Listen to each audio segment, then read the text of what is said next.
2 minutes pour comprendre. Aujourd'hui, les IST. Je suis avec le docteur Odile Bagot. Odile Bagot, vous êtes gynécologue et vous êtes auteur de Vagin et compagnie. On vous dit tout. IST, qu'est-ce que ça veut dire? Ça veut dire infection sexuellement transmissible.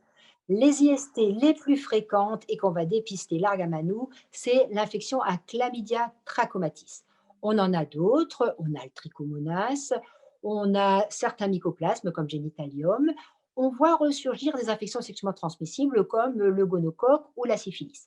Il faut aussi connaître les infections sexuellement transmissibles qui vont passer par le sang, comme les hépatites ou l'infection à VIH. La transmission, essentiellement, c'est quoi? Le sperme, les sécrétions vaginales? Voilà. La transmission, elle se fait exclusivement par le sexe et les sécrétions vaginales, sauf pour VIH et hépatite, où ça peut se faire aussi par le sang. Les symptômes qui doivent nous alerter. On va surtout parler de chlamydia, puisque c'est le plus fréquent. La chlamydia peut donner juste des pertes un peu différentes que celles qu'on a d'habitude, ou bien de vagues douleurs pelviennes. Donc, chlamydia, il faut vraiment faire du dépistage.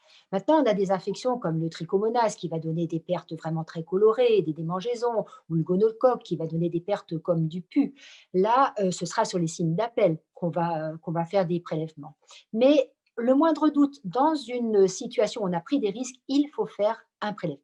Alors, grave, pas grave, prévention, solution. Si on est dépisté, qu'on est dépisté tôt et que le germe est resté au niveau du vagin, on donne les antibiotiques et le problème est réglé. Ça peut être plus grave si ça remonte au niveau des trompes. Voilà, dans tous les cas de figure, en fait, en cas de doute, on va consulter et il y a des traitements adaptés. Les traitements antibiotiques sont très très bien protocolés et souvent ils sont bien supportés, ils sont faits sur un temps court et il ne faut pas oublier de traiter le partenaire, évidemment. Évidemment. Et un mot, on ne le dira jamais assez, sortez couverts.